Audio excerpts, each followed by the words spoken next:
Hey everyone, welcome back to World Wide Web Weirdos. We are now on episode 2 with my co-host Jesse, and I'm Erin. All right, so at the end of last episode, I kind of mentioned how Instagram has to possibly be the weirdest encounters I have had going through all of it. Remember, I'm old, he's old, and we've been through AOL chat rooms, Yahoo, MySpace, Facebook, Instagram, by far the most bizarre encounters.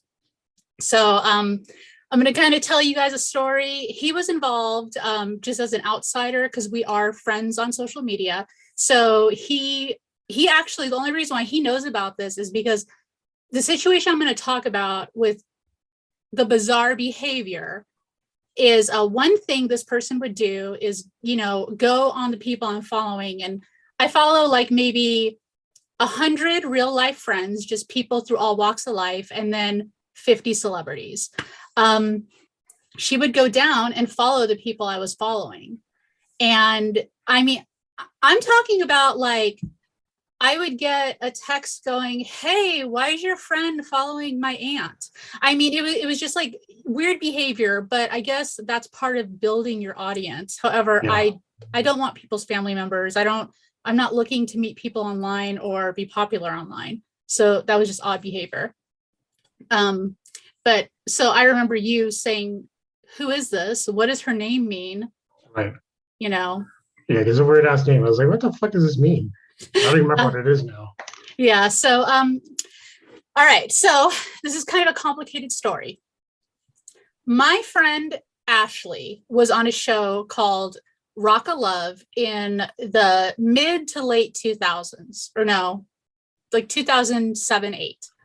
She was basically competing with women to date Bret Michaels for a TV show. I got Instagram, and she was one of the people that basically came as the people you may know. And I recognized her right away. If anyone watched that show, she is number one, hands down. She is funny. She's witty. She's a bitch, hands down. So I just followed her, just like I followed, I don't know, Aaron Hernandez when he was alive. And so her and I started talking because she's actually local in Vegas as well. She does a lot of the same things that I do. And we followed each other, started talking. She actually, she came to my work, and, like, we provide a service, an animal service, don't go there. So, we basically just started talking, and it was nothing, like, by no means were we like hanging out, partying, best friends, nothing. But I knew her, she knew me in person. And all of a sudden I get a follow from her best friend at the time. Now, I didn't care, whatever. You could follow me. I had nothing to hide. Back then, I was, public on all my social media. Didn't care. The girl was nice enough. So we all just kind of started talking. You figure how social media is. You have your group of people, you tag each other, you make posts, you whatever. So they had, I want to say, about a 5-year friendship. Now, during this time, I only really talked to Ashley regarding, things to do with her dogs. Right. And I get in these moods. Like I go like all gung-ho on social media, and, I post 50 pictures, and then I'm just like, oh, I'm over social media. So I hadn't been on Instagram for quite a while. Well, one day I was off work, and I just decided to go on Instagram, and this person was doing an Instagram live. Now, when I know that everyone knows what an Instagram live is.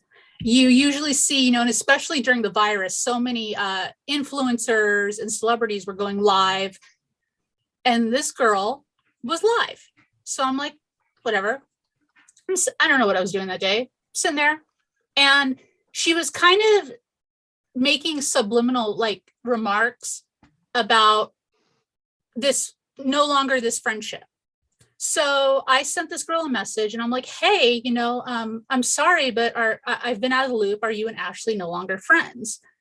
And she's like, hey girl, can I call you? I'm like, sure. I mean, live too. You know how that freaked me out. The random times, like 1 p.m., she's live in the living room. talking Yeah, about how this person isn't shit and doesn't care about it anymore. Well, obviously, do taking time out of your lunch to hop on Instagram Live and right. talk shit about this person. So she calls me, which don't ever call me. Just when my phone rings, I go into a panic. Just don't call me. So I'm like, okay. So she tells me the story, and I'm talking about like I get it all. And then I hear, by the way, Ashley never liked you.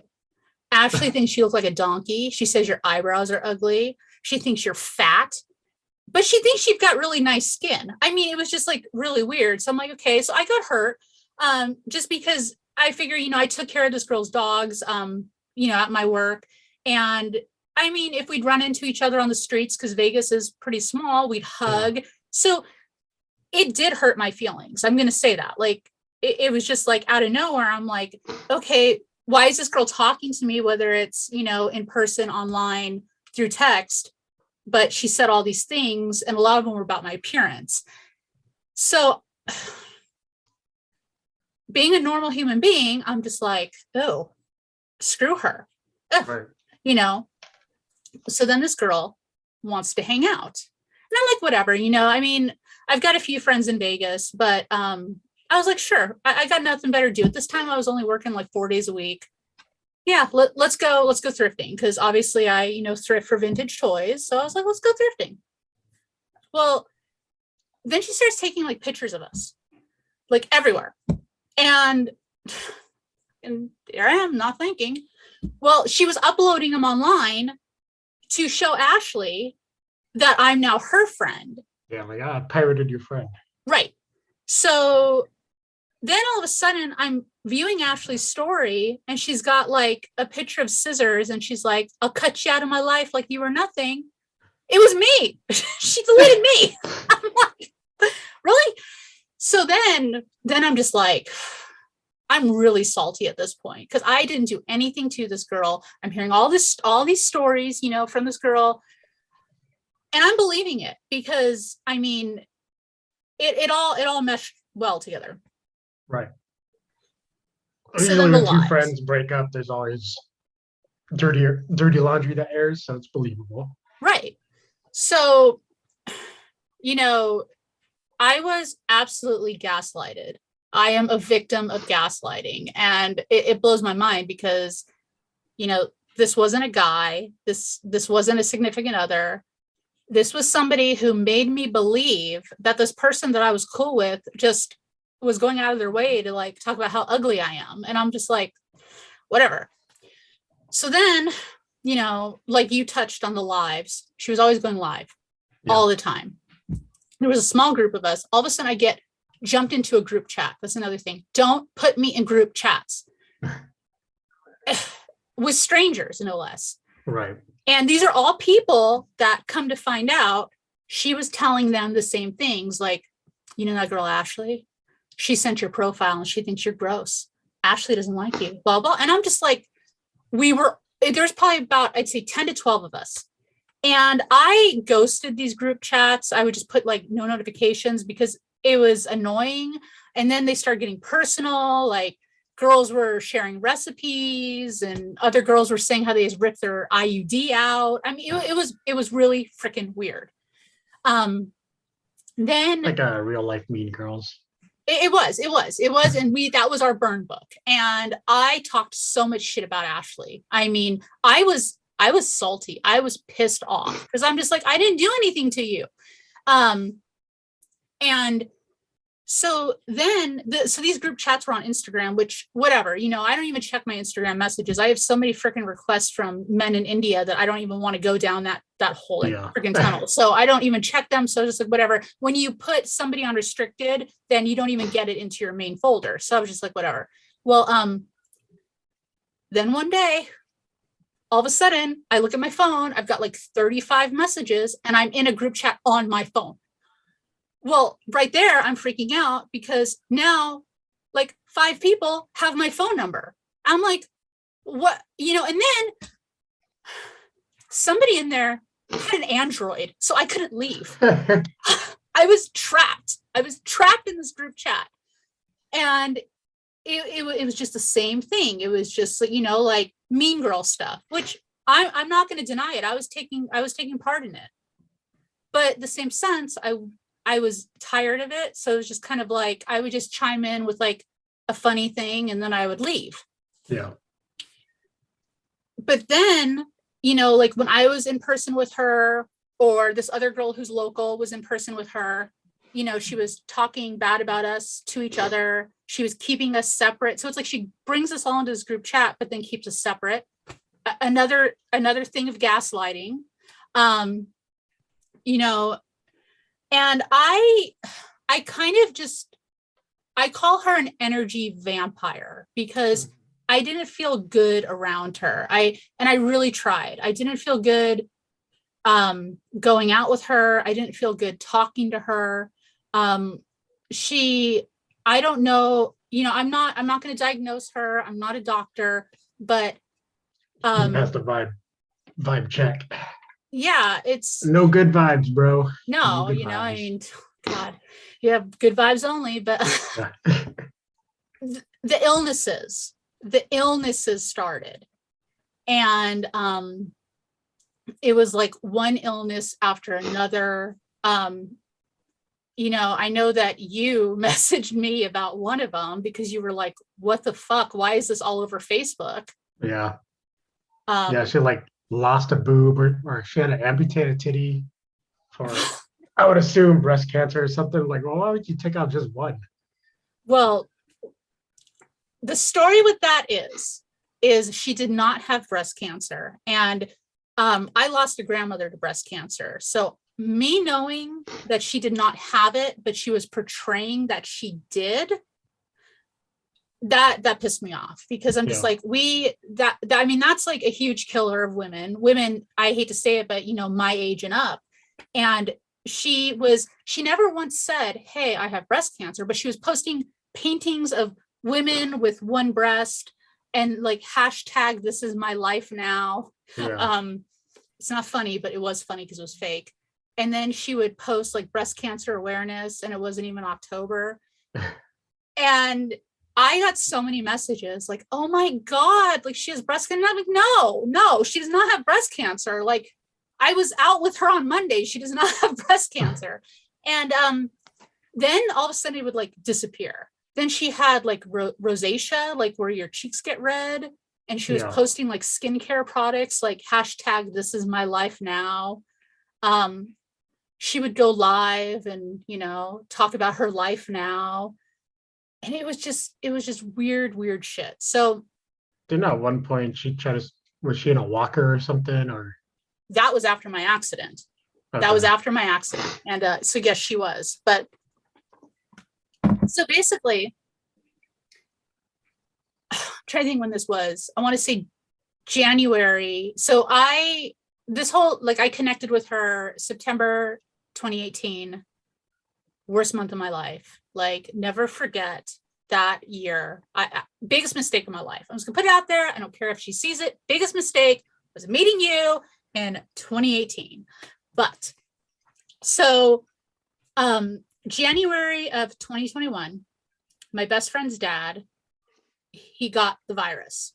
And this man he is my father figure since I was 10 years old. I do not have a relationship with my father. And this man, I've been best friends with my best friend since we were 10. And he's just an amazing man. Anyone who knows him loves him. So I was distraught. This was kind of like where it was, it was more age specific. Older people, weren't recovering. Hearing my best friend, just sobbing on the phone. It was a terrible time. And, right. As her being my friend, we had a group chat, which I okayed because it was her and then our other mutual friends. So it was just three of us. I think she wanted to go shopping or something. And I'm just like, hey, this is what's going on.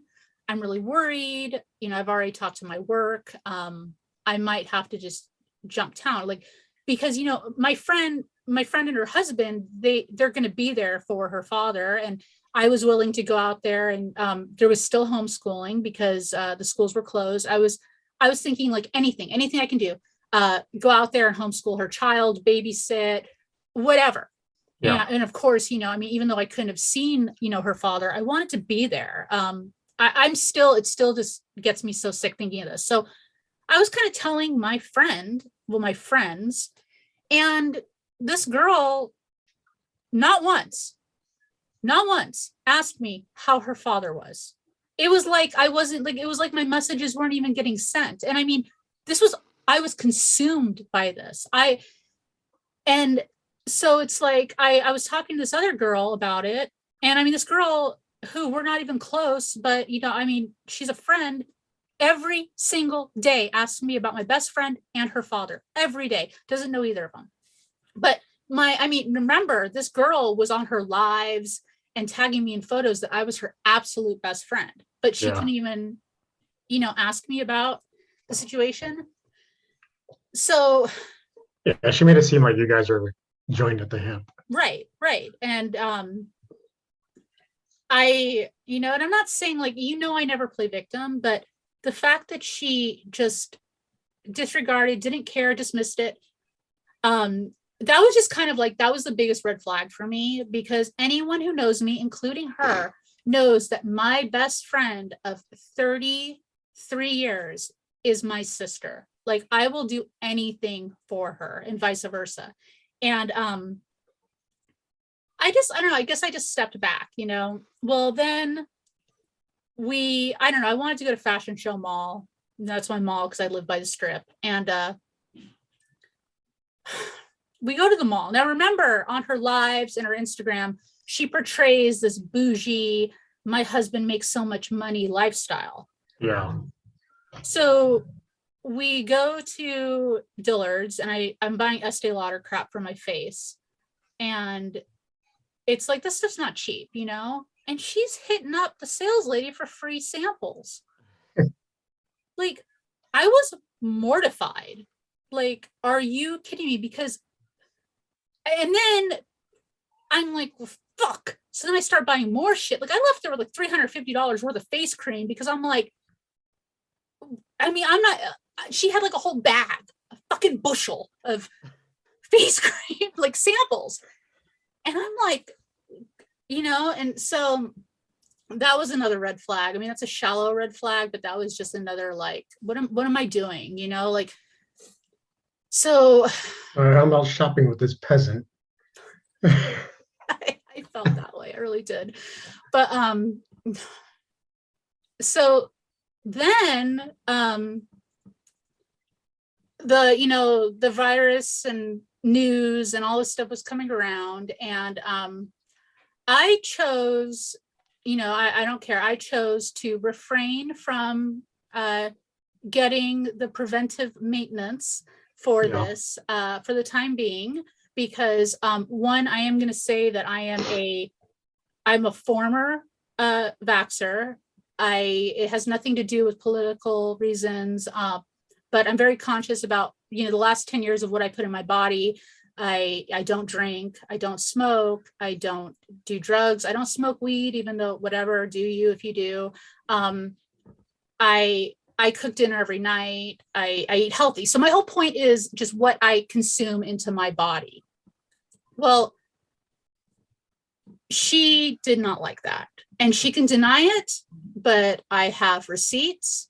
And behind my back, she was basically shaming me for my choice. Now, she was trying to make it about immune compromised people, because apparently she is. But the thing is if you're that scared and you're that immune compromised, quit going thrifting, picking up dirty, used shit and wearing your mask down here if you're so scared.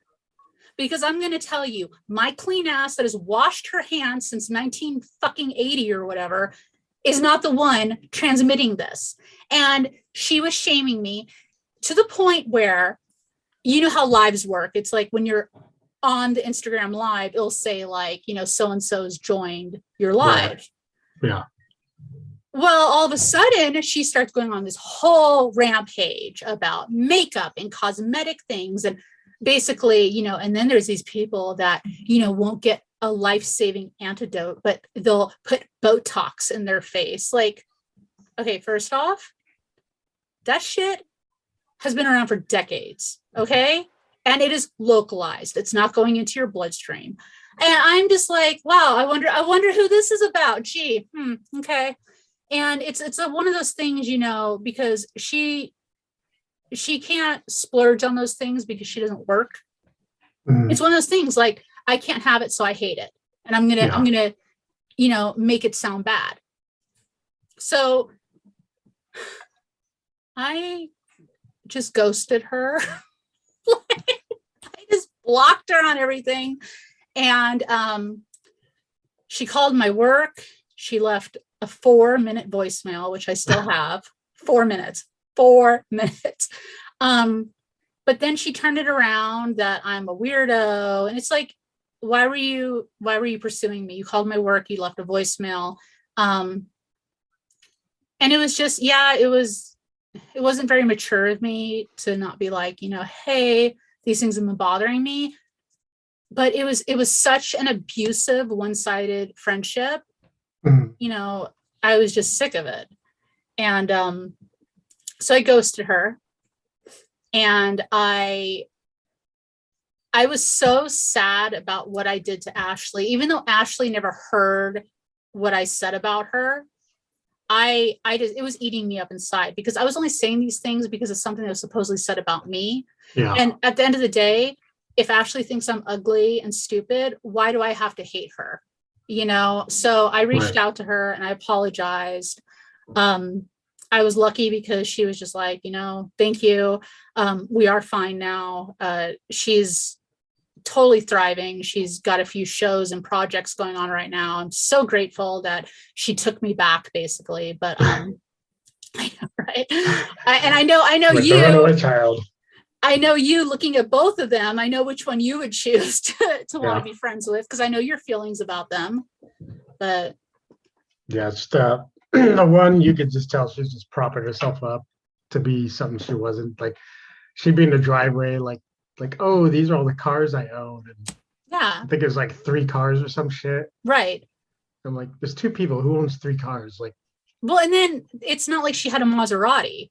right. There's like, I think one was a Jeep or something. And I mean, they're nice cars, but it wasn't like, she wasn't on the episode of MTV Cribs showing off her fucking Lambo. Right, exactly. Or and she lived in like it was a nice house, but it wasn't like a mansion. It wasn't like real upscale. It was a basic tract home that had like multiple bedrooms, you know? Right. It's probably 15, 20 years old at the most. Yeah, that was the flexing of her property and stuff. And then I noticed like all the pictures that I was involved with, it's like my purse had to be in it. Like, like I almost wanted to make my purse an Instagram because it was really weird. So then I ghosted her in March. And I was in a pretty bad car accident in June, as you know. And this woman was starting all this crap about like saying that I'm stalking her. So she was saying I was stalking her on that fake account that we had where Kayla was using it for something and you were using it for something, that community account that, you know, right. And she was using it to stalk people. And she like logged on. It was literally like, it's just crazy how things happen, but it was literally the time of my accident. She did this. So it wasn't me. I wasn't stalking her. I wasn't searching her. She was just having a manic episode. Yeah. And she was like trying to blast me. She was messaging people. And it's like one by one, these people were like, Erin's in ICU. Like Erin isn't doing this stuff. Like what? Like, and she went as far as messaging people saying that she put a spell on me and put me in ICU.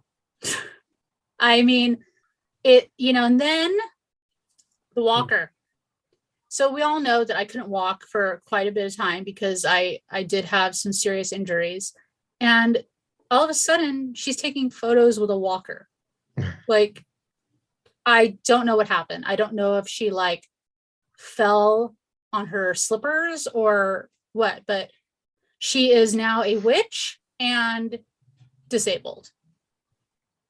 Is It's that in like, her Instagram bio too, along with like breast cancer survivor and yeah, every other ailment she's supposedly had? it's funny because last night I actually showed, or maybe the night before, in memory. Anyway, I was kind of briefing. I was talking to my friend about what we're doing here, and I was kind of briefing them about the topics, and the only way I can explain this girl is just to send her bio. First person, the first thing this person said was like, like her illnesses, like, I mean, that's, why would somebody put that on there? Like, I, I don't know. I obviously need to change my bio to part-time handicapped person, brain injury, doesn't remember anything. Yeah. Like, I don't know. It's just, I guess I'm more discreet and private with my life, and I don't like to play victim, but I mean, I guess if you have no life like she does, you're gonna grasp onto these little ass things as accomplishments. oh my God, right? Yeah. Put it on the resume. I don't know, but I think that's enough of this story. Wait a minute. No, let me backtrack. This is not enough of this story. We need to say one more thing. The whole her and Ashley thing. Most recently, and I'm talking about like this week, she has actually claimed that I am the one who was stalking Ashley. I am the one stirring the pot. I am doing all this stuff. When, I mean, you are a big part of this, because you and your whatever hackers stuff you do. We all know the originating IPs. We all know what we know. We all have the receipts, and you've been a huge help to all of this because of your background. But yeah, so that's the latest. When she was stalking Ashley for 2.5 years, and I want it to be known that, well, everyone knows I was not stalking Ashley, but this was her. And any of us that were talking crap, it's because we were gaslighted. And I want to say that she's got like 2 friends now. We've all, I mean, it was like, this is like the Manson family. This was the most odd thing. Thank God we got out. But, or Jim Jones, the Kool-Aid, I mean, Nikes, I don't know, but. I mean, this sounds like it's setting up for a Lifetime movie at some point. Oh, 100%. Well, my coworkers actually made a meme of that, and I'll have to fix it a little bit so we don't have real names on here. Yeah. But they used you've never seen Mean Girls, or have you seen Mean Girls? I've seen Mean Girls. So Gretchen, who's my favorite, she was the Jewish girl in Mean Girls. She got the hoop earrings for Hanukkah, but they used her because they said that I resemble her. So they actually made this meme, and it was on Lifetime, escaping so-and-so. And they had Gretchen from Mean Girls sitting there. And it was like the best meme ever, because when I was flattered that they would have her play me because I love her. But I mean, they said the same thing. The girl was drama, constant drama, energy vampire. I'm not about that cruel life. I mean, you cross me, I'm going to put you in your place. But I'm not about, like, I don't know, making fun of women or shaming women, because trust me, I've got my insecurities. I am not perfect. And I don't know. It's nothing. I don't want that. I don't want that. I mean, coming from a guy is that attractive. No, it's like a mental red flag. Like, all right, she's projecting her insecurities outward. Right. That's how I see it. Yeah. It just, no, I'm glad that's over. And that brings me to this being over. Next week, we're going to actually give it to Jesse, because we're going to go down the rabbit hole of internet dating. So until next time, bye guys.